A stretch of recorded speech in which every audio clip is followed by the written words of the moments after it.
इन सब सवालों का जवाब विस्तार से जानेंगे, लेकिन पहले नागोर्नो काराबाख के मैदान जंग में चलिए, जहां का जर्रा जर्रा बारूदी धमाकों के शोर में जिंदगी तलाश रहा है। ये सुपर एक्सक्लूसिव रिपोर्ट देखिए। इस बारूद को हमेशा के लिए धुआं धुआं करने का पिता, बेटा, भाई, दोस्त, रिश्तेदार, आर्मेनिया का हर शख्स मैदान जंग को कूच करने की तैयारी कर चुका है, क्योंकि आर्मेनिया के लिए नागोर्नो काराबाख सिर्फ 4000 स्क्वायर मील जमीन का टुकड़ा नहीं है। ये विरासत का वो हिस्सा है जिसे अजरबैजान की मिसाइलों ने तबाह कर दिया है। खंडहर में तब्दील हो चुके इस शहर में कभी जिंदगी गुलजार थी, अब सुबह मिसाइलों के धमाकों के शोर के साथ शुरू होती है। नागोर्नो काराबाख की राजधानी भूताह शहर बन चुकी है। इंसान बस्तियां छोड़ चुके हैं, बावजूद इसके हमले नहीं थम रहे। जमींदोज होते आशियानों में सैकड़ों जिंदगी दफन हो चुकी हैं। जो जिंदा बचे हैं उनके पास जंग लड़ने के सिवाय कोई चारा नहीं है। अजरबैजान के हमलों के खिलाफ आर्मेनिया ने भी खुलकर हमले शुरू कर दिए हैं। ये तस्वीरें अजरबैजान के दूसरे सबसे बड़े शहर गांजा की हैं, जहां आर्मेनिया की फौज लगातार रॉकेट दाग रही है। 2 दिन के अंदर दिन रात हो रहे हमलों से गांजा का कोना कोना गर्त में समा चुका है। अजरबैजान का गांजा शहर नागोर्नो काराबाख के बॉर्डर के बेहद करीब है। इस शहर को अजरबैजान की आर्थिक राजधानी कहा जाता है, इसीलिए आर्मेनिया की फौज इस शहर को लगातार निशाना बना रही है। गांजा पर हो रहे हमले के बाद अजरबैजान टारगेट किलिंग को बढ़ावा दे रहा है। चुन चुन कर आर्मेनियाई सैनिकों को निशाना बना रहा है, रॉकेट की बौछार कर रहा है, ड्रोन से बारूद गिरा रहा है। जबरदस्त तबाही है हर तरफ। आर्मेनिया और अजरबैजान की जंग उस मुकाम तक पहुंच चुकी है जहां से आगे का रास्ता महायुद्ध तक जाता है। लेकिन बड़ा सवाल यह है कि रूस और ईरान क्या कर रहे हैं। इसके अलावा यूरोप के देश क्यों खामोश हैं?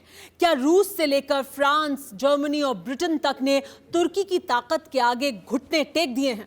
दुनिया चाहती है कि ये जंग रुके, बेगुनाहों के लहू से लाल होती नागोर्नो काराबाख की जमीन फिर से आबाद हो, लेकिन दुनिया का हर मुल्क महज बातें ही कर रहा है।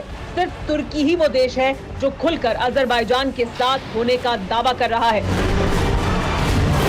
तुर्की पहले दिन से ही अजरबैजान के साथ, तुर्की के हथियारों से ही अजरबैजानी नागोर्नो काराबाख में बारूद बरसा रहे हैं। तुर्की ने ही सीरिया और लीबिया से ISIS आतंकियों को जंग में सैलरी देकर भेजा है। तुर्की के कहने पर ही अजरबैजान ने 5 मिनट के अंदर ही युद्ध विराम को तोड़ दिया। तुर्की का सगा पाकिस्तान अब सेना और हथियार के साथ अजरबैजान के साथ खड़ा है। अर्दोआन इस बात को कबूल कर रहे हैं, हर इल्जाम को स्वीकार कर रहे हैं, वो भी अकड़ के साथ, खुलेआम, सरेआम।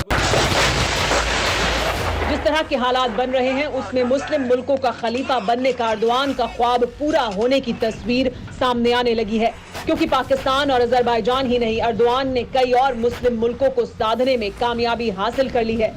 इन्हीं में से एक मुल्क ईरान भी है।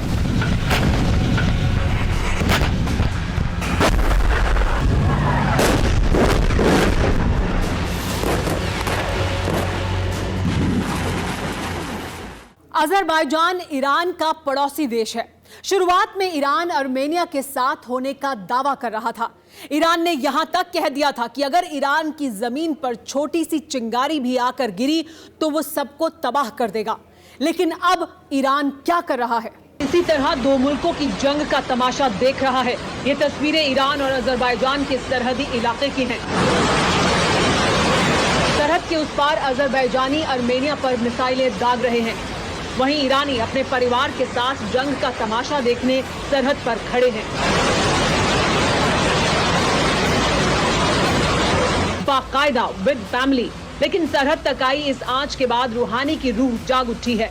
ईरान ने भी अपने बारूदी जखीरे का ताला खोल दिया है, जिसकी तस्दीक ये तस्वीरें कर रही हैं। अजरबैजान ने ये ड्रोन उड़ाया तो इसकी दिशा आर्मेनिया के ठिकानों की तरफ थी, लेकिन पहुंच गया ईरान की सरहद में, जिसके बाद ईरान की फौज ने इसे जमीन पर मार गिराया। फिक्र आपकी, सोमवार से शुक्रवार रात 9 बजे सिर्फ TV9 भारतवर्ष पर।